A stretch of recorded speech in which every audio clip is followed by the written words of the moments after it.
एक car accident, और मैं एक फीमेल सीईओ सू वंकिंग के एक्स हस्बैंड के शरीर में आ गया। उस असली पति के दर्दनाक अंत के बारे में सोचकर मैंने तुरंत डिवोर्स के पेपर्स उठा लिए और बड़े बड़े अक्षरों में अपना नाम साइन कर दिया। फीमेल सीईओ का चेहरा गुस्से से तुरंत बदल गया। चैनशू, क्या तुमने इस बारे में अच्छे से सोच लिया है? मेरा दिल एक पल के लिए रुक गया और मैंने जल्दी से अपना वॉलेट जोर से पकड़ लिया। मजाक कर रहे हो क्या? ये ब्रेकअप के बहुत सारे पैसे हैं। मैं मरते दम तक एक पैसा भी वापस नहीं करूंगा। हॉस्पिटल के बेड पर 3 दिन तक लेटे रहने के बाद मैंने आखिरकार मान लिया कि मैं एक दूसरी दुनिया में आ गया हूँ। एक आम कॉलेज स्टूडेंट एक अजीब सी सीईओ वाली नॉवल की दुनिया में आ गया था, वह भी एक बुरे साइड कैरेक्टर के रूप में। और वह कोई और नहीं बल्कि उस फीमेल सीईओ का एक्स हस्बैंड था। अपने खानदान के पैसे और ताकत के दम पर वह बहुत बदतमीजी करता था और खुद को सबसे बड़ा समझता था। उसे ओपनिंग सेरेमोनी में ही फीमेल लीड सू वंकिंग से पहली नजर में प्यार हो गया था। उसके बाद से वह लगातार उसके पीछे पड़ा रहा और हर गंदी चाल चलकर उसने उसे मुझसे शादी करने पर मजबूर किया। सू वनकिंग एक आम नॉवेल की हीरोइन जैसी थी, गरीब परिवार से लेकिन सुंदर और दिमागर की तेज। उसके पापा चल नहीं सकते थे और उसकी माँ बहुत बीमार थी। अपने परिवार के इलाज के पैसे इकट्ठे करने के लिए उसने आखिरकार हार मान ली और मुझसे शादी कर ली। शादी के 5 साल बीत गए। वह एक आम ऑफिस वर्कर से बिजनेस की दुनिया की एक बड़ी स्टार बन गई। हमारा रिश्ता दिन ब दिन खराब होता गया। सू वनकिंग भी धीरे धीरे मेरे काबू से बाहर हो गई। फिर भी मैं इस बात से बिल्कुल बेखबर था और पहले की तरह ही घमंड दिखाता रहा, जब तक एक दिन मैंने उसके पहले प्यार को जमीन पर नहीं गिरा दिया। सू वनकिंग अब और बर्दाश्त नहीं कर सकी और उसने डिवोर्स मांग लिया। ठीक उसी वक्त मेरा कार एक्सीडेंट हो गया। सू वनकिंग तीसरे दिन मुझसे मिलने आई और उसने डिवोर्स के पेपर्स मेरे मुंह पर दे मारे। उस लड़की की आवाज बिल्कुल ठंडी और गुस्से भरी थी। उसके चेहरे पर सिर्फ नफरत और चिढ़ दिख रही थी। चैनशू, क्या तुम्हारा नाटक खत्म हो गया? लेकिन फिर भी जैसे ही मैंने उसका चेहरा साफ साफ देखा, मेरा दिल एक पल के लिए रुक गया। कोई हैरानी नहीं कि इस शरीर का असली मालिक इसके पीछे पागल था। यह चेहरा सच में बहुत सुंदर है। मैंने डिवोर्स के पेपर्स पर देखा, जहां लिखा था कि मुझे कितने पैसे और प्रॉपर्टी मिलेंगे। मेरा दिल रुकने ही वाला था। बाप रे, मैं तो अमीर हो गया। इस शरीर के असली मालिक का परिवार सच में बहुत अमीर था, लेकिन वह एक बदतमीज और जिद्दी इंसान था। और उसका एक छोटा भाई भी था जो हर चीज में उससे बहुत बेहतर था, इसलिए कंपनी का मालिक बनना तो उसके लिए नामुमकिन था। दूसरी तरफ सू वनकिंग का बिजनेस कुछ ही सालों में बहुत बड़ा हो गया था। उसके पास अब बहुत सारा पैसा था। अगर हमारा डिवोर्स होता है तो मुझे मिलने वाले पैसे बहुत ज्यादा होंगे। मैंने अपनी पूरी जिंदगी में अच्छे काम किए हैं, इसलिए अचानक इतना अमीर बनना मेरा ही इनाम है। मिलने वाले पैसों का हिसाब लगाने के बाद मैंने अपनी खुशी को छुपाने की कोशिश की ताकि मेरे चेहरे पर स्माइल ना आ जाए और सू वनकिंग को शक न हो जाए कि कुछ गड़बड़ है। फिर मैंने एक गहरी सांस ली और कहा, मैं डिवोर्स के लिए तैयार हूँ। सू वनकिंग हैरान रह गई। उसने शायद सोचा भी नहीं था कि मैं इतनी जल्दी हाँ कह दूंगा, लेकिन यह मौका जिंदगी में एक ही बार मिलता है।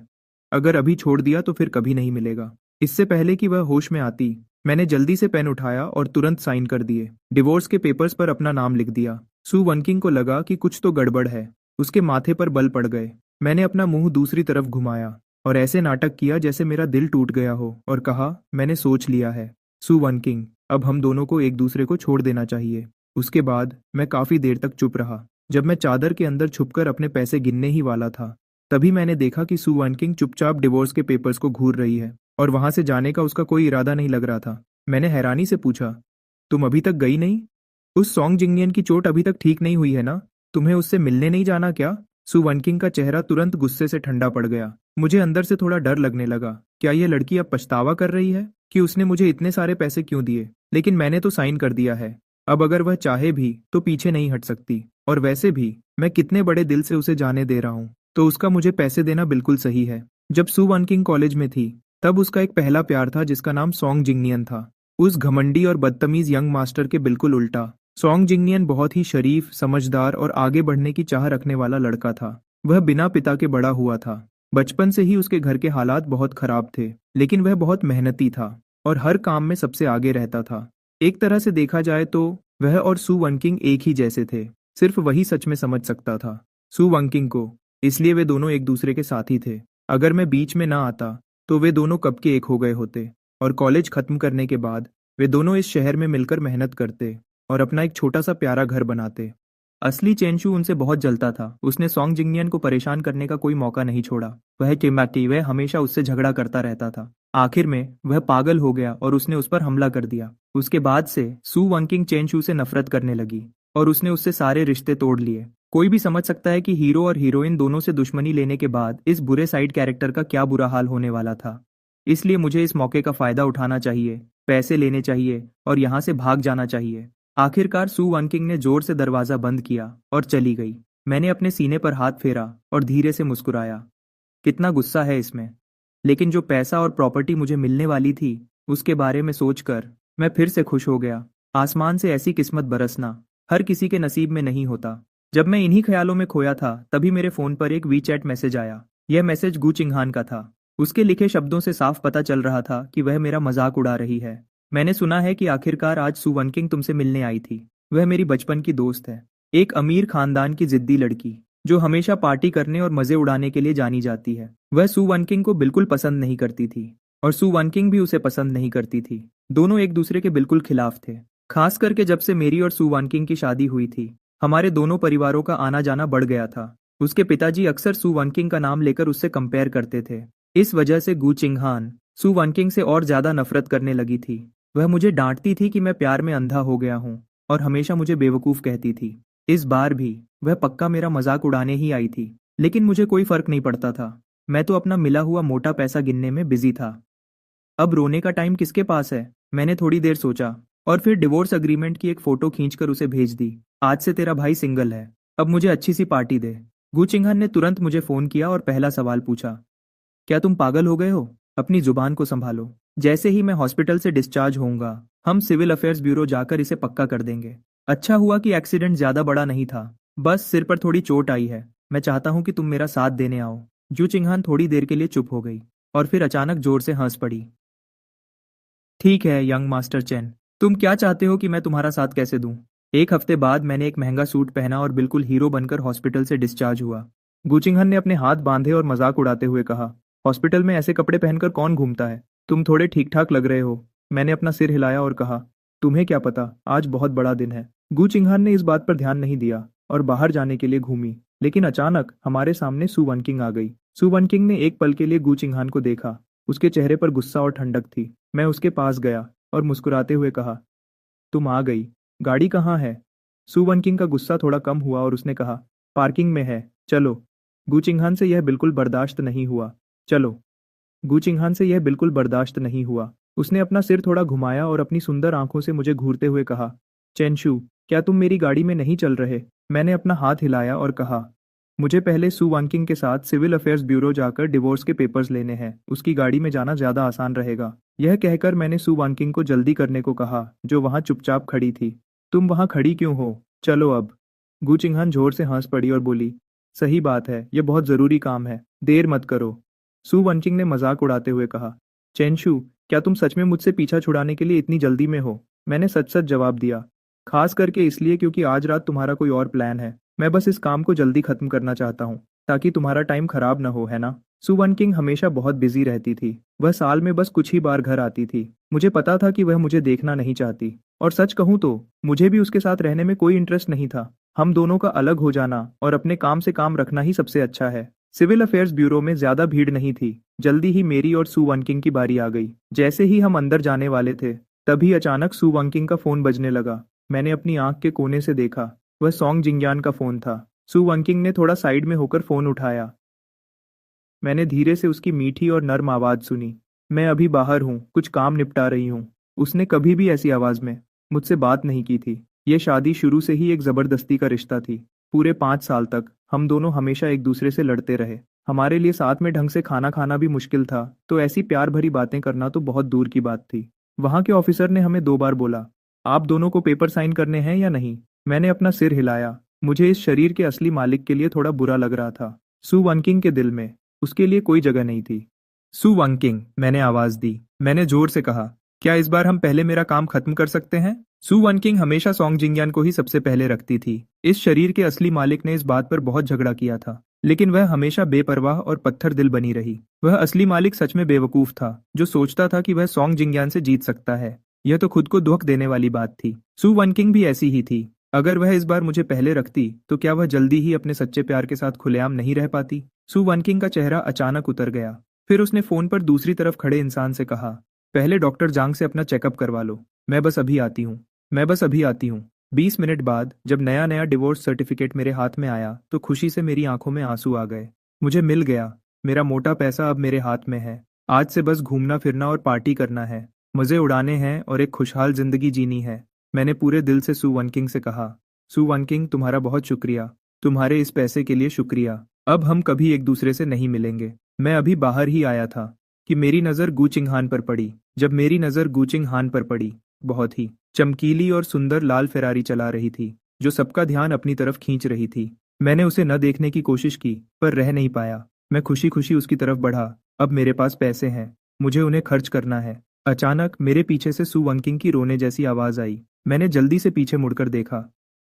क्या कोई और बात है? सू वंकिंग ने अपने लाल होंठ जोर से दबा रखे थे।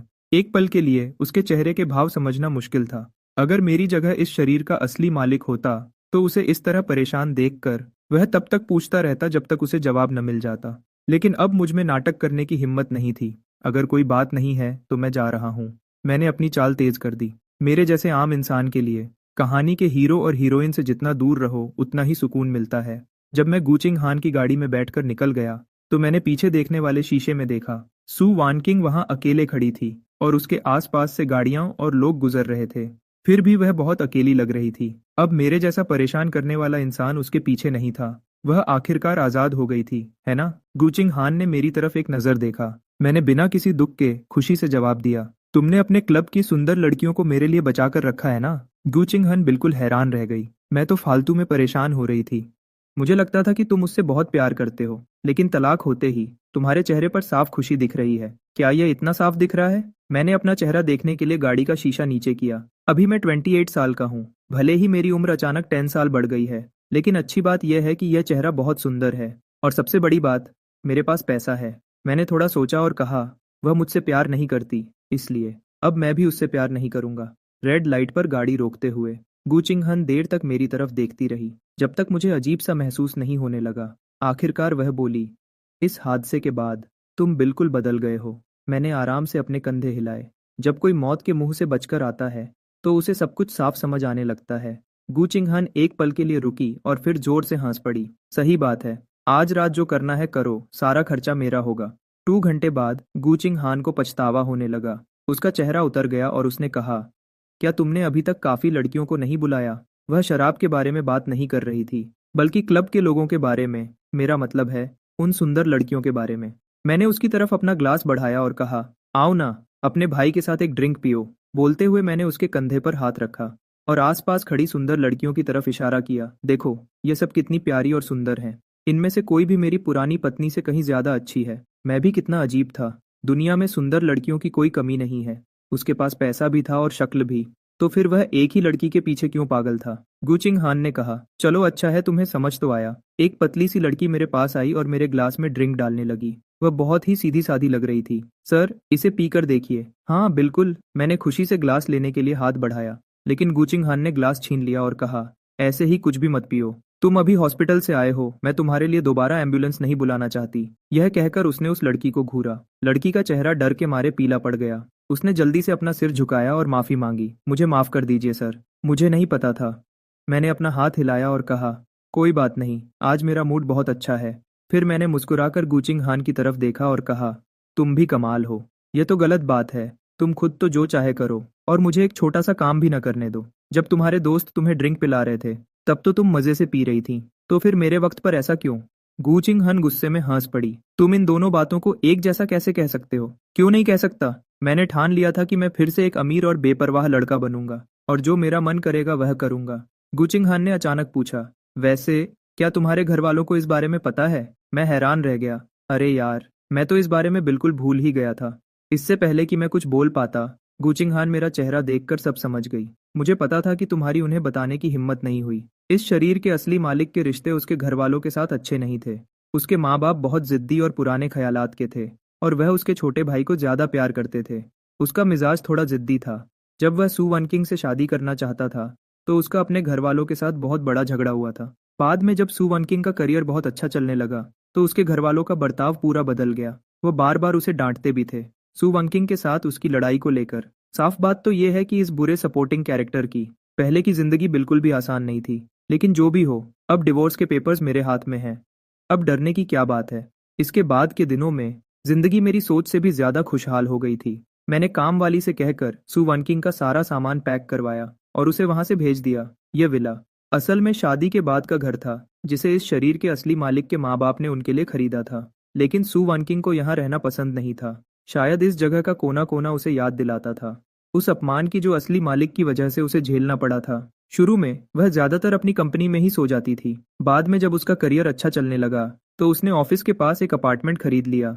असली मालिक एक बार वहां गया था, जहां अचानक उसकी मुलाकात सोंग जिंगयान से हो गई। हालांकि सोंग जिंगयान ने तुरंत सफाई दी कि वह वहां सिर्फ बारिश से बचने के लिए थोड़ी देर के लिए रुका था, लेकिन असली मालिक के गुस्से को देखते हुए वह कैसे शांत रहता। उस वक्त उसकी और सू वानकिंग की बहुत बड़ी लड़ाई हुई। उन दोनों ने एक पूरे महीने तक एक दूसरे से बात नहीं की। आखिर में असली मालिक ही था जो इस बात को झेल नहीं पाया और उसने खुद ही पीछे हटकर समझौता कर लिया। इसमें उसकी क्या गलती थी जब उसकी आंखों और दिल में सिर्फ सू वानकिंग ही बसी थी। चलो, अब तो बहुत अच्छा है। ये बड़ा और आलीशान 3 मंजिला विला अब सिर्फ मेरा है। सू वानकिंग का यहाँ ज्यादा सामान नहीं था, लेकिन उसे साफ करने के बाद मुझे यह घर थोड़ा खाली लगा, इसलिए मैं तुरंत शॉपिंग करने निकल गया। फिर मैं अपनी पसंदीदा दुकानों पर एक राजा की तरह उंगली उठाकर सामान चुनने लगा। मुझे यह चाहिए और वह भी चाहिए, मुझे इनकी जरूरत नहीं है, बाकी सब मेरे लिए पैक कर दो। अभी करता हूँ मिस्टर चेन। स्टोर मैनेजर खुशी से खिल उठा। कई सेल्स वाले मेरे पीछे पीछे मेरे बैग्स उठाए चल रहे थे। अचानक जैसे ही मैं दरवाजे से बाहर निकला, मेरी मुलाकात सू वनकिंग से हो गई। मुझे देखकर वह वहीं रुक गई। मैंने देखा कि सोंग जिंगयान ठीक उसके पीछे खड़ा था। लगता है उसके पैर की चोट अब काफी ठीक हो गई है। अब तो वह मॉल में घूम भी सकता है। सू वनकिंग ने अपना मुंह थोड़ा खोला और खुद ही बोल पड़ी, जल्दी ही इसकी माँ का बर्थडे है, इसलिए मैं इसे यहाँ गिफ्ट पसंद करने के लिए लाई हूँ। मैंने अपनी आंखें झपकाईं। वह मुझे ये सब क्यों बता रही है? मुझे इससे कोई फर्क नहीं पड़ता था, लेकिन तमीज के नाते मैंने बस अपना सिर हिला दिया। लेकिन इससे पहले कि मैं वहां से जाता, सोंग जिंगयान बोल उठा। वह थोड़ा शर्मिंदा दिख रहा था। मिस्टर मिस्टर चेन, मुझे माफ कीजिएगा, मेरा पैर अभी पूरी तरह ठीक नहीं हुआ है, इसलिए मुझे सू वनकिंग से मदद मांगनी पड़ी ताकि वह मुझे यहाँ ला सके। मैंने देखा कि आपने काफी सारा सामान खरीदा है, क्या यह उठाने में थोड़ा भारी नहीं है? क्यों ना सू वनकिंग को आपकी मदद करने दें, मैं खुद ही संभाल सकता हूँ।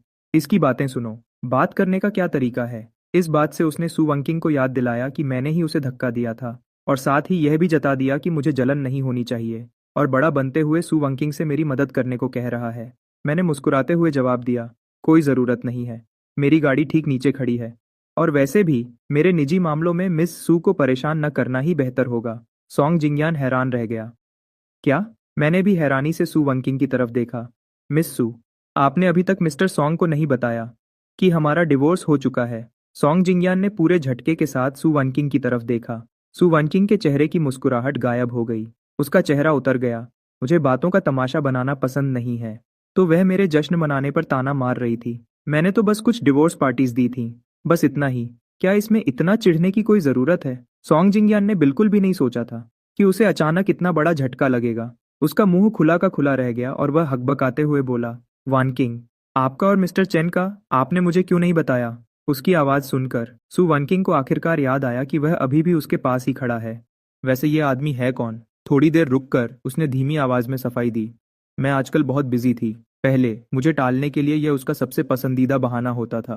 किसने सोचा था कि वक्त बदल जाएगा और सोंग जिंगयान के साथ भी बिल्कुल वैसा ही होगा। लेकिन आखिरकार हीरो और सपोर्टिंग कैरेक्टर में फर्क तो होता ही है। सोंग जिंगयान के लिए ये बातें बहुत बड़ी और खुशी की खबर थी। उसकी आंखें मेरे और सू वनकिंग के बीच घूमने लगीं। कुछ बार उसने एक शर्मिंदा चेहरा बनाया और कहा, मुझे माफ कीजिएगा।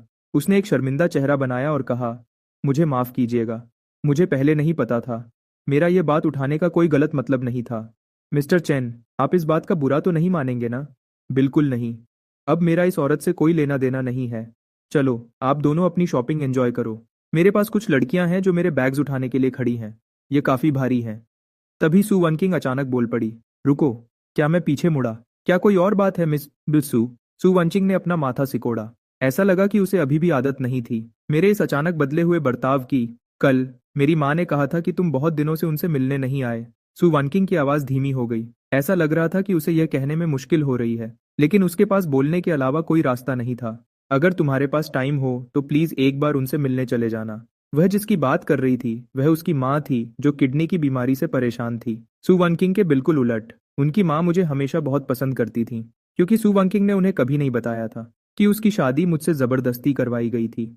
उस बुजुर्ग औरत की नजरों में मैं एक अमीर घर का लड़का था जो सू फैमिली को छोटा नहीं समझता था और सू वनकिंग से बहुत प्यार करता था। इसलिए वह मुझसे बहुत खुश रहती थी। जब शुरू में हमारी शादी हुई थी, सू वंकिंग का दिल जीतने के लिए मैं हमेशा आगे बढ़कर उनकी माँ का ख्याल रखता था, ताकि उनका आशीर्वाद पा सकूं। मुझे पता था कि यह मेरा सबसे बड़ा हथियार था। सू वनकिंग एक बहुत अच्छी बेटी थी जो अपनी माँ का कहना मानती थी। शायद इसी वजह से उसने मुझसे सारे रिश्ते आसानी से नहीं तोड़े थे। लेकिन आखिर में मैंने सॉन्ग जिंगयान पर हाथ उठा दिया और उसकी बर्दाश्त की हद को पार कर दिया। और इस तरह मैंने अपना आखिरी हथियार भी खो दिया। मैंने एक पल के लिए सोचा, फिर मैं मान गया। कल चलते हैं। आखिरकार उस बुजुर्ग औरत ने तो कुछ गलत नहीं किया था। सुवांकिंग ने चैन की सांस ली, फिर कहा, ठीक है, मैं कल सुबह तुम्हें लेने आऊंगी। मैं थोड़ा हंसा और अपनी गाड़ी की चाबी हिलाई। जरूरत नहीं है, मेरे हाथ पैर सलामत हैं। मैं खुद गाड़ी चला सकता हूँ। मिस सू को परेशान होने की कोई जरूरत नहीं है। सू वनकिंग और सॉन्ग जिंगयान दोनों के चेहरे एक साथ सुन्न हो गए। अगली सुबह जल्दी मैं नर्सिंग होम के लिए निकल गया। यह महंगा नर्सिंग होम शहर के बाहर था। वहाँ की सुविधाएं बहुत अच्छी थीं और वहाँ की सर्विस भी बहुत बढ़िया थी। इसलिए वहाँ का खर्चा भी बहुत ज्यादा था। मिस्टर चेन, आप आ गए। नर्स ने मुझे देखते ही तमीज से मेरा स्वागत किया। उसे सू वानकिंग ने काम पर रखा था, यह जानते हुए कि मेरे और सू वानकिंग के रिश्ते अच्छे नहीं हैं। वह भी मुझसे थोड़ी दूरी बनाकर रखती थी। सू की माँ बिस्तर पर लेटी हुई थी। साल भर की किडनी की बीमारी ने उन्हें बहुत कमजोर और दुबला पतला कर दिया था। उनका शरीर बहुत कमजोर हो गया था। लेकिन शुक्र है कि पिछले कुछ सालों से इस नर्सिंग होम में रहने की वजह से उनकी हालत पहले से काफी बेहतर हो गई थी। सू वानकिंग की नजर मेरे हाथ में पकड़े खाने के डिब्बे पर थोड़ी देर के लिए रुकी। उसने नफरत से अपना मुंह बनाया। यहाँ तक कि एक नर्स भी मेरे इस तरह खुश करने की कोशिश को बेकार समझती थी, क्योंकि उसे पता था कि मैं कुछ भी कर लूं, मुझे सिर्फ सू वनकिंग की नफरत ही मिलेगी। चेंशु, सू की माँ ने मुझे देखा। उनके चेहरे पर एक प्यारी सी मुस्कान आ गई। तुम आजकल बहुत बिजी हो, है ना? मैंने तुम्हें बहुत दिनों से नहीं देखा। मैंने अंदर ही अंदर एक ठंडी सांस ली। शुरू से आखिर तक मैं सिर्फ उनका इस्तेमाल कर रहा था, लेकिन उन्होंने मुझे सच में अपना मान लिया था। उस बुजुर्ग औरत ने तो कुछ गलत नहीं किया था। हाँ, थोड़ा बिजी था। मैं आपके लिए चिकन सूप लाया हूँ, आप इसे बाद में थोड़ा पी लेना। सू की माँ ने फिर से मेरा हाथ पकड़ लिया। उन्होंने बहुत देर तक मुझे देखा और ध्यान से पूछा, क्या सू वानकिंग ने तुम्हें फिर से गुस्सा दिलाया? मैंने ना में सिर हिलाया, लेकिन सू की माँ को यकीन नहीं हुआ। उन्होंने मजबूरी में आह भरी। वानकिंग बचपन से ही जिद्दी है और वह हमेशा बातें अपने अंदर ही दबाए रखती है। अगर उसने तुम्हें दुखी किया है तो मुझे बताओ, मैं तुम्हारे लिए उसे डांटूंगी। मुझे और भी ज्यादा बुरा लगा। मैंने पहले उन्हें तलाक के बारे में बताने का सोचा था, लेकिन बात मेरे गले में ही अटक गई। मैं उन्हें यह बात कह ही नहीं पाया। मैं वहां रुका और सू की माँ के साथ खाना खाया और उनसे थोड़ी देर और बातें की। जाने से पहले मैं बहुत देर तक हिचकिचाया। आखिरकार मैंने बहुत मुश्किल से कहा, आने वाले दिनों में थोड़ा काम ज्यादा रहेगा, इसलिए शायद मैं आपसे रोज रोज मिलने ना आ सकूं। मैं पहले अपना आना जाना कम करूंगा, फिर कोई सही वक्त देखकर उन्हें बता दूंगा। शायद ऐसा करना ही सबसे बेहतर होगा। ये बात हमेशा के लिए तो नहीं छुप सकती थी। अगर मैं मान भी जाता तो भी सू वनकिंग इस बात को नहीं मानती। अगर मैं यहाँ बार बार आता तो उसे लगता कि मेरे दिमाग में अभी भी कोई चालाकी चल रही है। सू की माँ ने मेरा हाथ थपथपाया। उन्होंने धीरे से आह भरी। चेंशु, तुम बहुत अच्छे बच्चे हो। पिछली बार जो हुआ वह वनकिंग की गलती थी। चाहे वह मेरे सामने इस बारे में बात ना करे, पर मैं जानती हूँ कि वह अंदर से बहुत परेशान है। उसे इस बात का बहुत पछतावा है। वह तुम्हें बहुत पसंद करती है। बच्चा चला गया, वह भला कैसे दुखी नहीं होगी? मेरा दिल जोर से धड़का। बच्चा? हाँ, सही बात है। यही वह वजह थी जिसने रिश्ते को खराब किया था, जिस वजह से इस शरीर के असली मालिक और सू वनकिंग का रिश्ता पूरी तरह टूट गया था।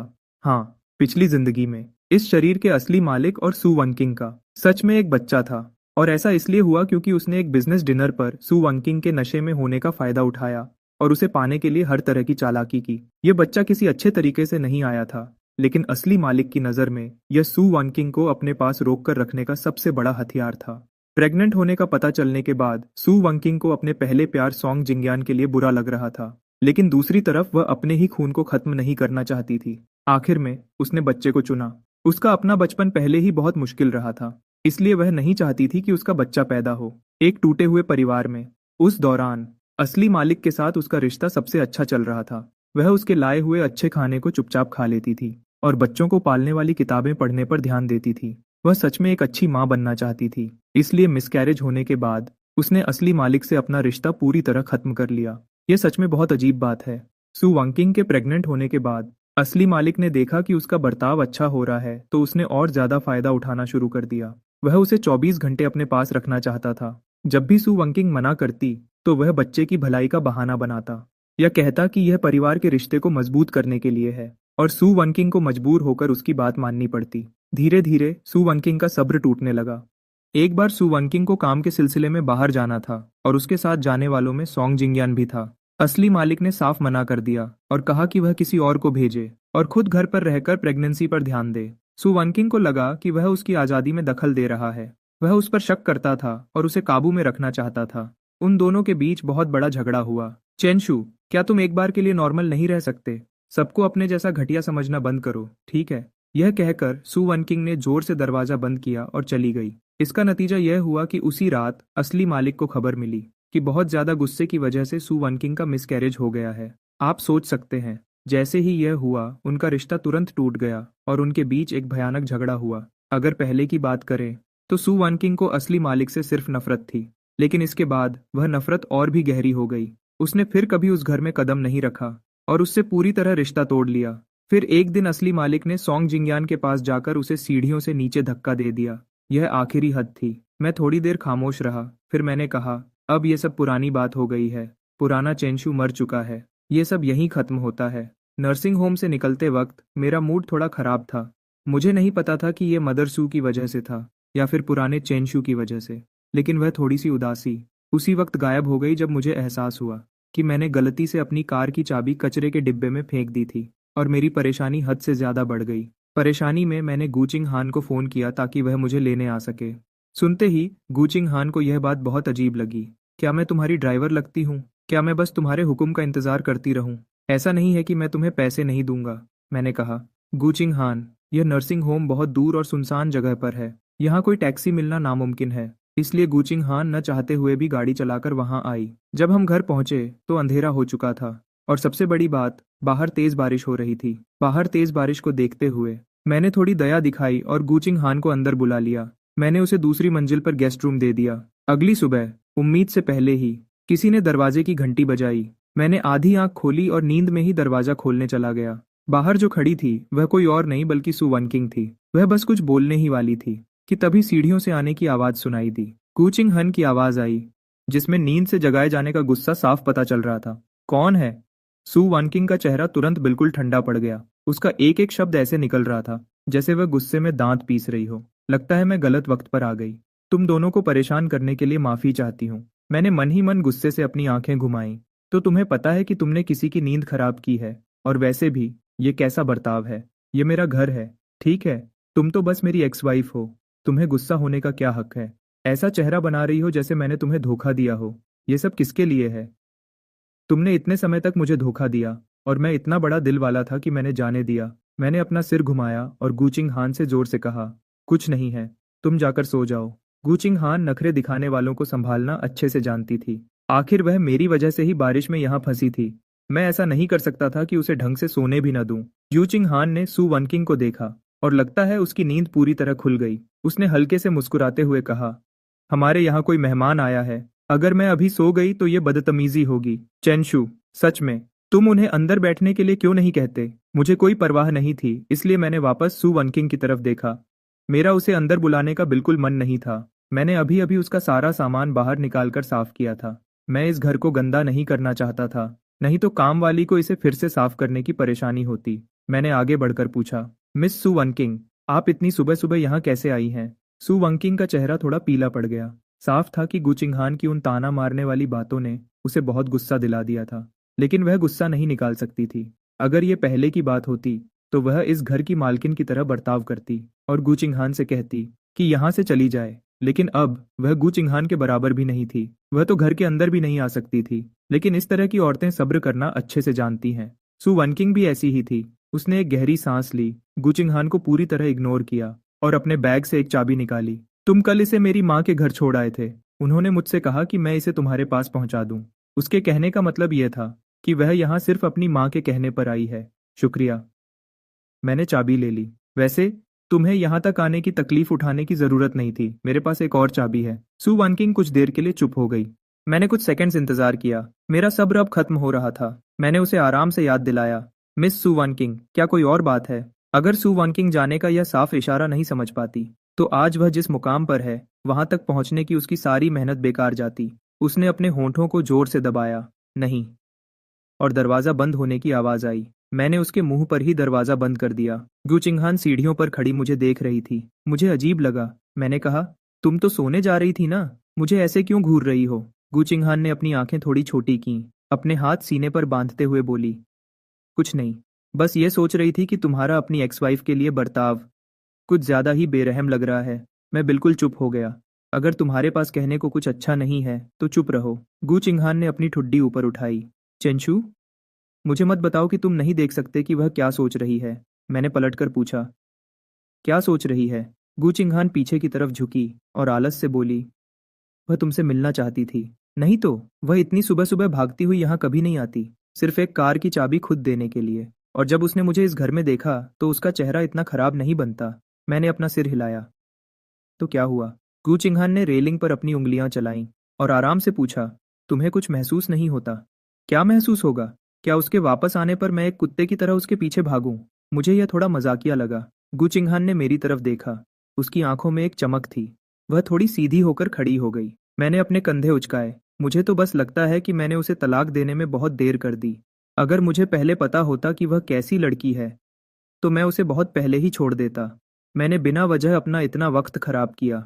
गु चिंगहान ने शायद मेरे मुंह से ऐसी बात सुनने की उम्मीद नहीं की थी। उसने कुछ देर मुझे घूरा और फिर अचानक अपना सिर घुमाया और जोर से हंस पड़ी। बुरा नहीं है चेंशु, आखिरकार तुमने थोड़ी समझदारी दिखाई। मुझे थोड़ा अच्छा लगा। मुझे थोड़ा अच्छा लगा। मैंने भी उसकी तारीफ करते हुए कहा, अरे बस करो, मैं तो अभी भी तुमसे बहुत पीछे हूँ। तुम तो इस खेल की असली खिलाड़ी हो, जो बिना किसी दाग के हर मुश्किल से निकल जाती हो। गु चिंगहान थोड़ी परेशान हो गई। मैंने तुम्हें कितनी बार बताया है, मेरा उन लड़कों के साथ कोई चक्कर नहीं है। मैंने तुरंत उसकी हाँ में हाँ मिलाई। मुझे पता है, मुझे पता है। मालकिन, आप तो बस दिखावे के लिए उनके साथ खेल रही हैं। आपको अभी तक आपका सच्चा प्यार नहीं मिला है।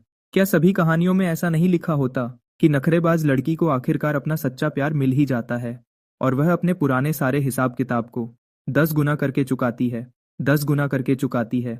गु चिंगहान ने मुझे हैरानी से देखा और बस एक बात कही, मुझे पता था कि तुम जैसे बेवकूफ से बात करने का कोई फायदा नहीं है। फिर वह वापस सोने चली गई। मैं दोपहर तक सोता रहा।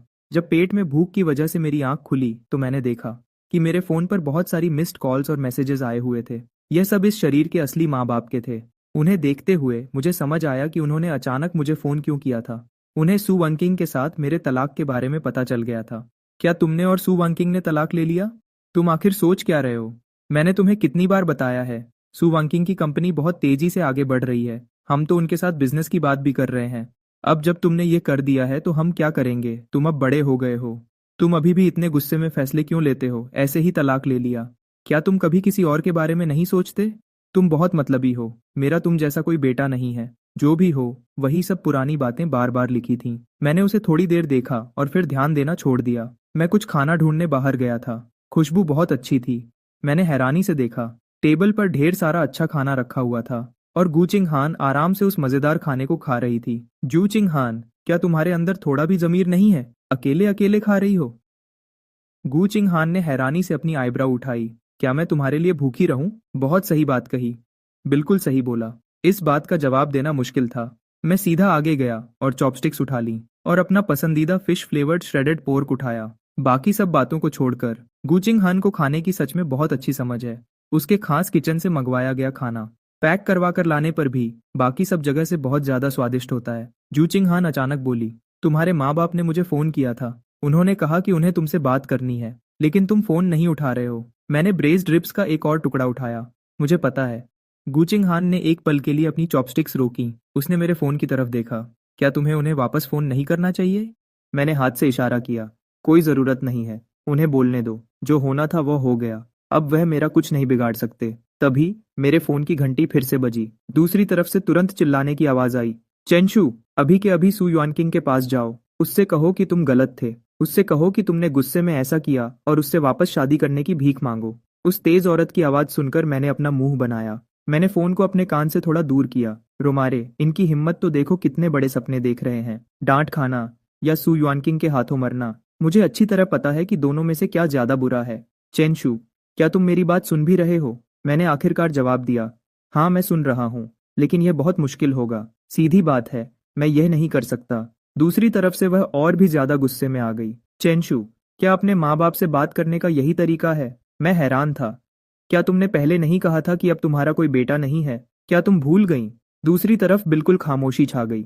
ऐसा लगा कि वह और चिल्लाना चाहती थी, लेकिन मेरा सुनने का बिल्कुल मन नहीं था। जो भी हो, मैंने अपनी बात बिल्कुल साफ कह दी है। मैं बिजी हूँ, फिर कभी बात करेंगे। यह कहकर मैंने फोन काट दिया और नंबर ब्लॉक कर दिया। ग्युचिंग हान ने यह सब होते हुए देखा, बिना किसी डर के आराम से किया गया काम। उसने तुरंत अपनी चॉपस्टिक्स नीचे रख दी। उसने मुझे ऊपर से नीचे तक देखा। बहुत अच्छे, चेंशु।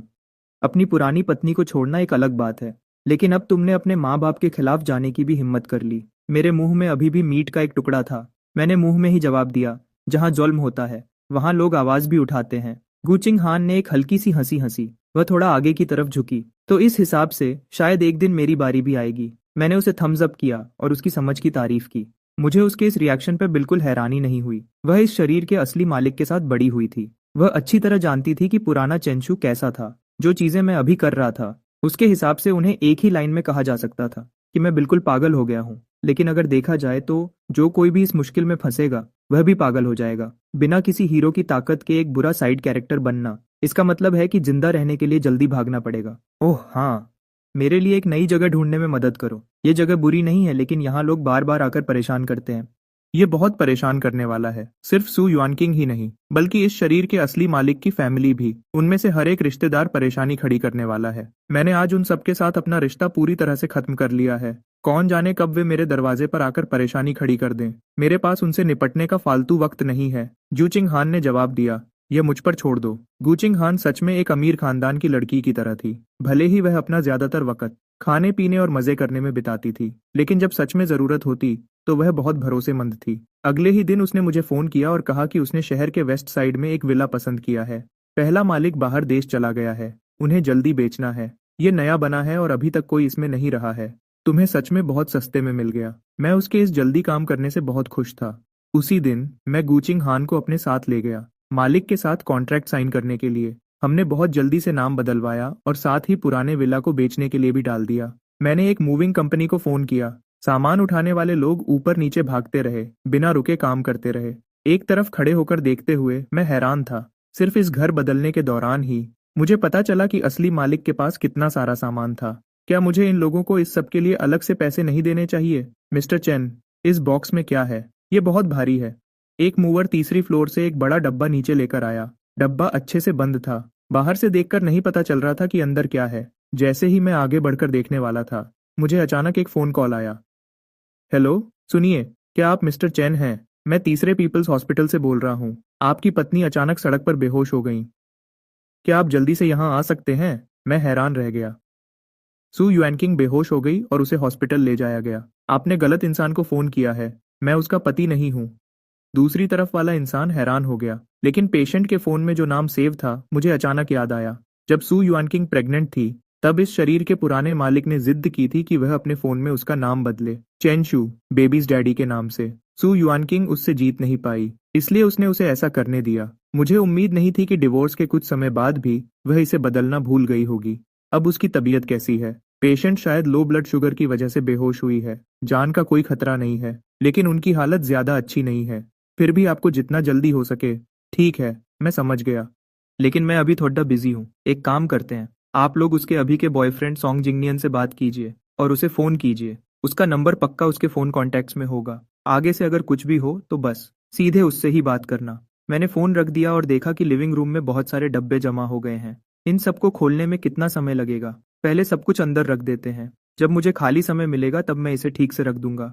अच्छी बात यह है कि नया घर काफी बिडिडिढ़ा है। मैंने हाउसकीपर से सामान को थोड़ा ठीक करने को कहा और फिर मैं कुछ गेम्स खेलने चला गया। मैं एक मशहूर बारबेक्यू जगह पर भी गया जो ऑनलाइन बहुत ट्रेंड कर रही थी। स्वाद बुरा नहीं था और वहाँ का डेकोर भी बहुत बढ़िया था। मैं कुछ फोटोज खींचने से खुद को रोक नहीं पाया और उन्हें अपनी टाइमलाइन पे पोस्ट कर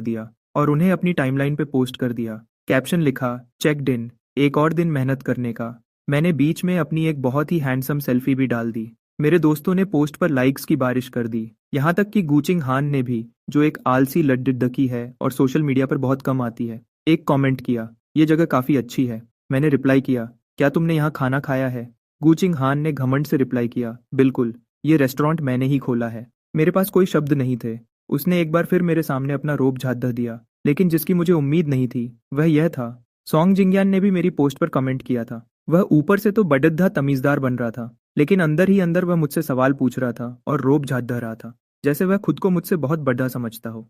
चेनशू, भले ही तुम्हारा और वांगचिंग का डिवोर्स हो गया है, लेकिन वह अभी हॉस्पिटल में है। तुम उसे देखने तक नहीं आए। क्या ये सच में ठीक है? जैसे ही यह कमेंट आया, मेरा सोशल मीडिया तुरंत हिल गया। सू वांकिंग से मेरे डिवोर्स की खबर सिर्फ कुछ ही लोगों को पता थी। मैंने तो अभी तक अपने डिवोर्स की पोस्ट भी नहीं लिखी थी, और यह यहाँ आकर मुझे सही और गलत का ज्ञान दे रहा है। मैंने भी तुरंत बेडिडे ही मासूम बनकर उसे जवाब दिया, एक अच्छे एक्स को तो मरा हुआ ही समझना चाहिए। मुझे बस डर था कि तुम गलत न समझ बैठो, समझे? अगर तुम्हें बुरा न लगे तो मैं उसे देखने चला जाता हूँ। आखिरकार हम पहले क्लासमेट्स तो थे ही। उसका हालचाल पूछना तो बनता ही है। तुम्हें क्या लगता है? मेरी टाइमलाइन पर अचानक हंगामा हो गया। लोग बहुत गुस्से में आ गए थे, लेकिन थोड़ी ही देर में सॉन्ग जिंगयान ने खुद ही वह कमेंट डिलीट कर दिया। क्या उसे लगा कि डिलीट करने से सब खत्म हो गया? मैंने तुरंत सबके सामने एक कमेंट लिखकर सलाह मांगी, अपने दोस्तों से जो इस काम में एक्सपर्ट हैं। कृपया बताएं कि मुझे अपनी एक्स वाइफ से मिलने के लिए क्या गिफ्ट लेकर जाना चाहिए, और उसके नए लवर के लिए भी। मेरी मदद करो, यह मेरे लिए बहुत जरूरी है। 1 घंटे बाद मैं एक फलों की टोकरी लेकर हॉस्पिटल पहुंच गया। मुझे उम्मीद नहीं थी कि जैसे ही मैं उसके कमरे के दरवाजे पर पहुंचूंगा, मुझे सॉन्ग जिंगनियन की रोने जैसी आवाज सुनाई देगी। युएनचिंग, प्लीज गुस्सा मत हो। मुझे पता है इस बार मेरी गलती थी, लेकिन मैंने यह सब सिर्फ तुम्हारे लिए किया। सू युआनकिंग ने कोई जवाब नहीं दिया। सॉन्ग जिंगयान परेशान और दुखी आवाज में बोला, तुम बेहोश तक हो गई थी। हॉस्पिटल ने खास तौर पर उसे फोन किया था, फिर भी वह तुमसे मिलने तक नहीं आया। अगर आज तुम्हें कुछ हो जाता तो? सू युआनकिंग की थकी हुई आवाज आखिरकार सुनाई दी। मैं थोड़ा थक गई हूँ। मैं थोड़ी देर अकेले रहना चाहती हूँ। थोड़ी देर बाद अंदर से कुर्सी खिसकने की आवाज आई। सॉन्ग जिंगयान दरवाजे की तरफ बढ़ा। जैसे ही उसने दरवाजा खोला, वह हैरानी से वहीं रुक गया। सू युआनकिंग को लगा कि कुछ गड़बड़ है, और उसने देखने के लिए अपना सिर घुमाया। उसका चेहरा बहुत पीला पड़ चुका था। उसके चेहरे पर पहले जैसा घमंड और रोब बिल्कुल नहीं था। वह हॉस्पिटल के बेड पर लेटी हुई थी और उसे ड्रिप लगी हुई थी। वह बहुत ही कमजोर और बेचारी लग रही थी। मुझे देखकर उसकी उदास आंखों में अचानक एक चमक आई। वह थोड़ी घबराई हुई और परेशान लग रही थी। चेंशू, तुम यहाँ क्यों आए हो? मैं सॉन्गजिंग नियन के पास से निकलकर अंदर चला गया। मुझे लोगों के मजाक और तानों का कोई डर नहीं था। लोग कह रहे थे कि डिवोर्स के तुरंत बाद मुझे अपनी एक्स वाइफ के जीने मरने से कोई फर्क नहीं पड़ता। आखिर हम दोनों कॉलेज में एक ही क्लास में पढ़ते थे, इसलिए बात को इतना बढ़ाने की कोई जरूरत नहीं है। सू युआनकिंग का सुंदर चेहरा पीला पड़ गया। उसने पक्का मुझे और सॉन्ग जिंगयान को वीचैट पर लड़ते हुए देख लिया था। वह बहुत घमंडी थी। वह सबके सामने अपना मजाक बनना कैसे बर्दाश्त करती? यह उसके लिए बहुत बड़ा अपमान था। मेरे लिए उसके दिल में नफरत अब और ज्यादा बढ़ गई होगी, यह सोचकर ही मुझे चिढ़ हो रही थी।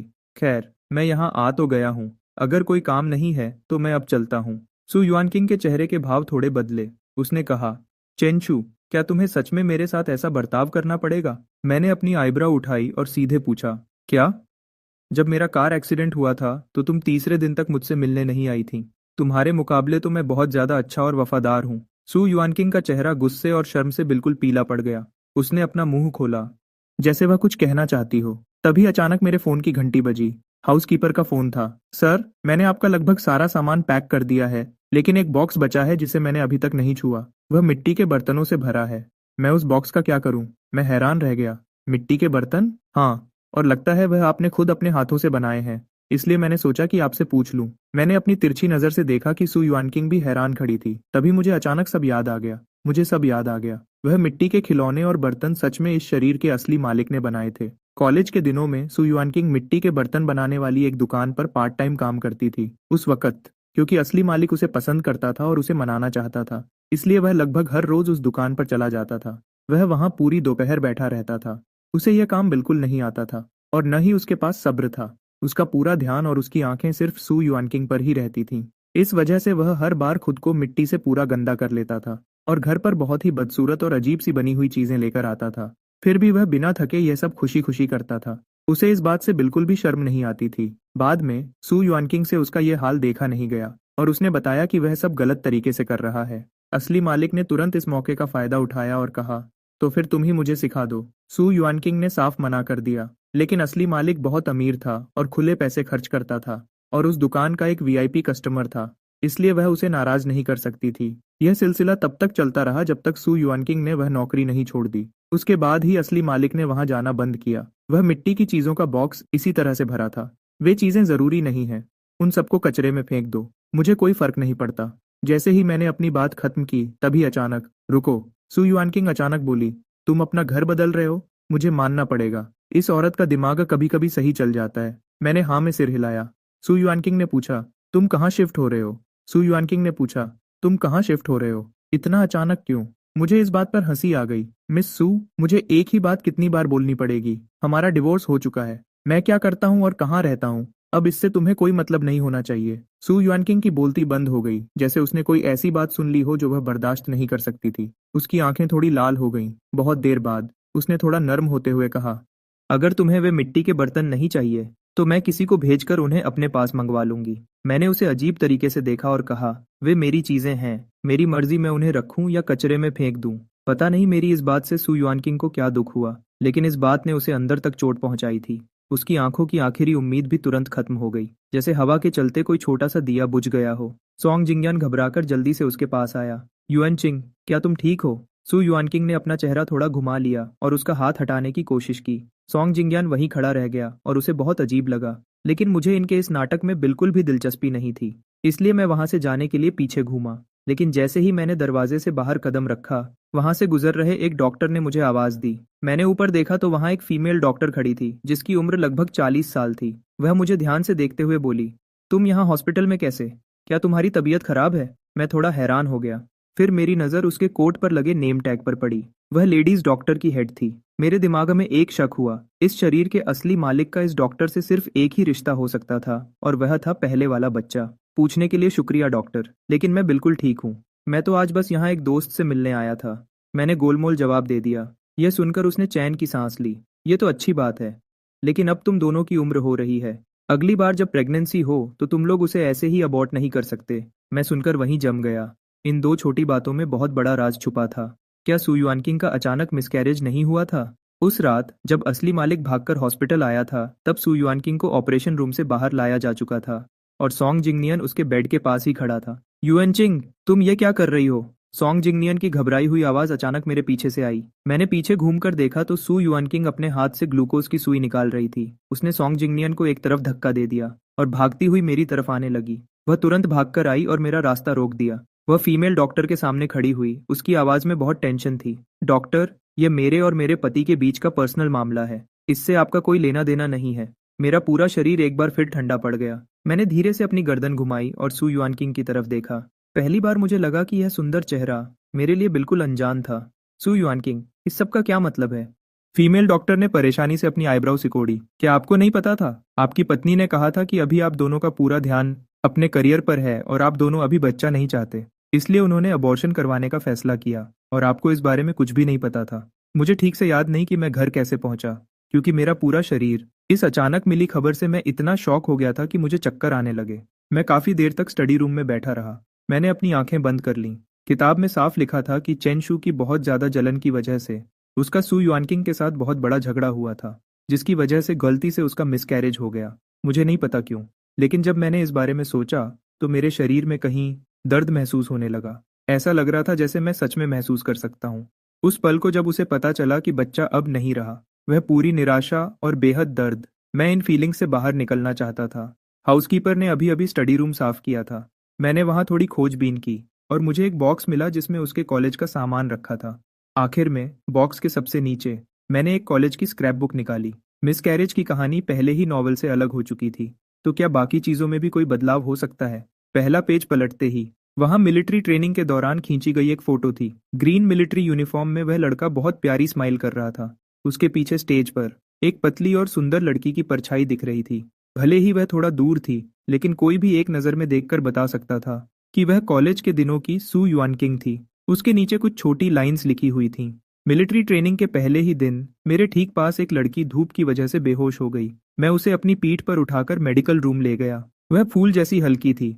मुझे उम्मीद नहीं थी कि आज के ड्रिल के दौरान मैं उसे स्टेज पर नए स्टूडेंट्स की तरफ से स्पीच देते हुए देखूंगा। तो इसका नाम सू युआनकिंग है। सेल्फी के बहाने अपने क्रश की चोरी छिपे फोटो लेना एक बिल्कुल आम बात है। ये शायद तब की बात है जब उसने अभी अभी सू युआनकिंग को पसंद करना शुरू किया था। मुझे यह थोड़ा अजीब और मजाकिया लगा। इस शरीर के असली मालिक को सू युआनकिंग से पहली नजर में ही इतना सिंपल प्यार हो गया था। मैं खुद को अपना चेहरा छूने से नहीं रोक पाया। किताब का चेंशू बहुत मतलबी और जिद्दी था। वह इतना गुस्से वाला था कि इस फोटो से बिल्कुल अलग लगता था। इस प्यारी स्माइल वाले लड़के से बिल्कुल अलग। एक जवान लड़के के बारे में ऐसा सोचना सच में मुश्किल है, जिसकी आंखों में इतने सारे सपने थे कि वह आगे चलकर एक शक्की, जिद्दी और गुस्से वाला और एक बेहद मतलबी इंसान बन गया। मैंने आगे के पेजेस पलटना जारी रखा और देखा कि हर एक फोटो सच में सू युआनकिंग से जुड़ी हुई थी। क्लासरूम में बैठकर उसकी पढ़ाई करने की फोटो, बैडमिंटन कोर्ट में रैकेट घुमाने की फोटो, हवा में उड़ते हुए उसके लंबे बाल, कैंटीन में चुपचाप अपना खाना लेकर अकेले बैठकर खाना और मिट्टी के बर्तन बनाने वाली शॉप पर सिर झुकाकर ध्यान से काम करना। कभी कभी इन फोटोज के पास उसने अपने दिल की बातें भी लिखी हुई थीं। जो क्लासेस वह लेती है वह बहुत बोरिंग है। मुझे एक भी चीज़ समझ नहीं आती। कोई लड़की पढ़ाई में टॉप करने के साथ साथ बैडमिंटन में इतनी अच्छी कैसे हो सकती है। वह हमेशा अकेले ही खाना खाती है और कैंटीन में हमेशा सबसे सस्ता खाना लेती है। क्या उसका पेट भरता भी होगा? वे हमेशा बहुत बिजी लगती है। उसके पास मुझसे एक शब्द भी बोलने का वक्त नहीं है। यह स्क्रैप बुक इस शरीर के असली मालिक के सू युआनकिंग के लिए एक तरफा प्यार की कहानी थी, जो उसने कॉलेज के 4 सालों में लिखी थी। उसने उसकी बहुत सारी फोटोज खींची थीं। हर एक फोटो और हर एक लाइन नॉवेल के चैन शू से बिल्कुल अलग थी। लगता है वह किसी और को पसंद करती है, लेकिन वह इंसान मैं नहीं हूँ। क्या मुझे हार मान लेनी चाहिए? कल ग्रेजुएशन है। क्या मुझे हिम्मत करके उसे अपने दिल की बात बता देनी चाहिए और फिर इस एक तरफा प्यार को हमेशा के लिए बाय बोल देना चाहिए? हम अभी आधी ग्रेजुएशन फोटोज ही खींच पाए थे कि वह अचानक चली गई। मैं उसके पीछे गया और मुझे पता चला कि उसकी माँ की तबीयत बहुत खराब है और उन्हें बहुत सारे पैसों की जरूरत है। इस पेज पर ग्रेजुएशन की फोटो होनी चाहिए थी, लेकिन सू युआनकिंग की वजह से यह पेज बिल्कुल खाली था। असली मालिक ने उसकी वजह से अपनी खुद की ग्रेजुएशन फोटो भी नहीं खिंचवाई थी। मेरे हाथ थोड़े कांपने लगे। मुझे नहीं पता क्यों, लेकिन ये नोटबुक मुझे बहुत भारी लग रही थी। इतनी भारी कि मेरे लिए आगे के पेजेस पलटना मुश्किल हो रहा था। ऐसा लग रहा था कि अगर मैंने आगे पढ़ा तो कुछ ऐसा हो जाएगा जो मेरे कंट्रोल से बाहर होगा। मेरे सीने पर जैसे कोई भारी पत्थर रख दिया गया हो। मैं सांस नहीं ले पा रहा था। मैं सांस छोड़ भी नहीं पा रहा था। किसी अनजानी ताकत के खींचने पर मैं पन्नों को पलटता गया। वह एक शादी की फोटो थी। सच कहूं तो वह शादी के सर्टिफिकेट की फोटो थी। शादी के सर्टिफिकेट की उस फोटो में चेंशू के चेहरे पर अभी भी एक प्यारी सी मुस्कान थी। बस वह पहले से ज्यादा शांत और समझदार लग रहा था। वहीं दूसरी तरफ सू वानकिंग का चेहरा बिल्कुल ठंडा और उदास था। फोटो के खुशी वाले लाल बैकग्राउंड के हिसाब से उसका चेहरा बिल्कुल अलग लग रहा था। तब मुझे याद आया, उन दोनों ने कभी सच में शादी की फोटोज नहीं खिंचवाई थीं। 1 साल तक सोचने और परेशान होने के बाद आखिरकार सू वानकिंग ने चेंशू से शादी करने का फैसला किया। उसे उस आदमी से शादी करने को नहीं मिला जिसे वह सबसे ज्यादा प्यार करती थी, इसलिए उसे इन सब बातों में कोई इंटरेस्ट नहीं था। और उस वक्त उसकी माँ भी हॉस्पिटल में थी, इसलिए उन्होंने न तो शादी का कोई फंक्शन किया और न ही शादी की फोटोज खिंचवाई। मैंने पहले सोचा था कि उस रात जो सू वनकिंग के साथ उसका आखिरी दिन था, चेंशू ने दिल की बहुत सारी बातें लिखी होंगी, लेकिन सच तो यह था कि यह पन्ना बिल्कुल खाली था। इस पर एक शब्द भी नहीं लिखा था। मैं बहुत देर तक उस फोटो को देखता रहा। मेरे सीने में एक अजीब सा दुख और दर्द उठने लगा। 5 साल का एक तरफा प्यार, 5 साल की शादी, और फिर भी दोनों की साथ में सिर्फ यही एक फोटो थी। मैंने अपने दिमाग के बुरे ख्यालों को रोका और पन्नों को पलटना जारी रखा, लेकिन आगे सू वनकिंग की कोई और फोटो नहीं थी। बस बीच बीच में लिखी हुई डायरी की बातें बची थीं। वह आजकल बहुत बिजी लगती है। कंपनी अभी नई नई बनी है। उसे खुद ही सब कुछ संभालना पड़ता है। वह बहुत मेहनत करती है। मैंने उसकी पसंद का खाना बनाया था, लेकिन वह क्लाइंट्स के साथ मीटिंग से आई तो उसमें से अल्कोहल की बदबू आ रही थी और वह आते ही बिस्तर पर सो गई। उसने कंपनी के पास एक फ्लैट खरीदा है ताकि आने जाने में आसानी हो, लेकिन वह आदमी भी वहां क्यों है? मैं जानता हूं कि उसके दिल में जो उसकी जगह है मैं उसकी बराबरी नहीं कर सकता, लेकिन मैं फिर भी चाहता हूं कि हमारा एक बच्चा हो, सिर्फ हम दोनों का। क्या मैं बिल्कुल बेकार हूं? मैं आज फिर नर्सिंग होम गया था और वहां मेरी मुलाकात गू चिंगहान से हुई, जो अपने दादाजी को डिस्चार्ज करवा रही थी। उसने मुझे दिमाग न होने के लिए डांटा। उसने कहा कि सू वानकिंग जैसी औरत के सामने ये सब तरीके बिल्कुल बेकार हैं। मैं तुरंत वहां से घूमकर चला गया, क्योंकि मैं अंदर से जानता था कि वह सच कह रही थी। मैं पहले हार मानने वाला था, लेकिन उस रात सू वानकिंग घर आई।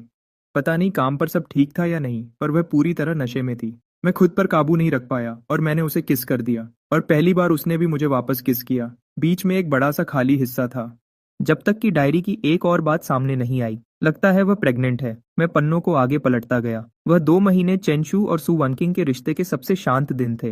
हालांकि वह अच्छी तरह जानता था कि सू वनकिंग में यह बदलाव सिर्फ बच्चे की वजह से आया था, लेकिन वह इससे ज्यादा कुछ मांग भी नहीं सकता था। बहुत साल पहले से ही वह इस औरत से इतना ज्यादा प्यार करता था कि खुद को रोक नहीं पाता था। उसे लगता था कि वह उसकी जिंदगी की रोशनी है। वह उससे थोड़ा सा प्यार और अपनापन चाहता था, लेकिन ये शुरुआत से ही एक गलती थी। ये सब जो सुंदर सपने लग रहे थे, वे आखिरकार बहुत बुरे तरीके से टूट गए। आखिरी पन्ना एक अबॉर्शन का पेपर था जिसे टुकड़े टुकड़े कर दिया गया था और उसे टेप से वापस जोड़ा गया था। उस पेपर के नीचे राइट साइड में सू वनकिंग के साइन थे। ये मेरे लिए एक बहुत बड़े झटके जैसा था। मुझे एक तेज दर्द महसूस हुआ। मेरा पूरा शरीर सुन्न हो गया। मेरे हाथ पैर बिल्कुल ठंडे पड़ गए। बहुत सारी पुरानी बातें मेरे दिमाग में आने लगीं। मैं एक ऐसी तड़पती हुई मछली जैसा था जो सांस लेने के लिए पानी से बाहर आने की कोशिश कर रही हो, लेकिन एक बड़ी लहर ने उसे वापस अंदर खींच लिया हो। मुझे आखिरकार याद आ गया, मैं किसी किताब के अंदर नहीं आया हूँ। मैं ही चेंशू हूँ। कमरे की खामोशी में अचानक मेरे फोन की घंटी बजी, जिसकी आवाज बहुत तेज लगी। गु चिंगहन का फोन आ रहा था। मैंने फोन उठाने के लिए स्क्रीन को स्वाइप किया। इससे पहले कि मैं कुछ बोल पाता, गु चिंगहन ने सीधे पूछा, क्या तुम आज हॉस्पिटल में सू वनकिंग से मिलने गए थे? वह तो आज दोपहर को ही काम के सिलसिले में फ्लाइट से बाहर गई थी। देखा जाए तो उसे मेरे बारे में कुछ पता नहीं होना चाहिए था। हालांकि मैंने स्टेटस लगाया था, फिर भी उसे इतनी सारी बातें इतने साफ तरीके से नहीं पता होनी चाहिए थीं। मैंने मना नहीं किया। तुम्हें कैसे पता चला? वह थोड़ी देर के लिए रुकी। सू वंकिंग ने अभी मुझे फ़ोन किया था। वह तुम्हारे बारे में कुछ बातें पूछ रही थी। अच्छा? मैंने हाँ में सिर हिलाया। मेरा आगे कुछ भी पूछने का बिल्कुल मन नहीं था। मेरी शांत आवाज़ सुनकर गु चिंगहन को लगा कि कुछ गड़बड़ है। इतनी रात हो गई है, क्या तुम अभी तक जाग रहे हो? मैं बस बोलने ही वाला था। तभी मुझे दरवाजे की घंटी सुनाई दी। दरवाजे पर सच में सू वनकिंग खड़ी थी। मैंने गु चिंगहन का फ़ोन काट दिया और दरवाज़ा खोलने के लिए नीचे गया, लेकिन मैंने उसे अंदर नहीं आने दिया। बाहर बिल्कुल अंधेरा था। उसके पीछे से स्ट्रीट लाइट की रोशनी आ रही थी, जिसकी वजह से उसकी एक लंबी परछाई बन रही थी।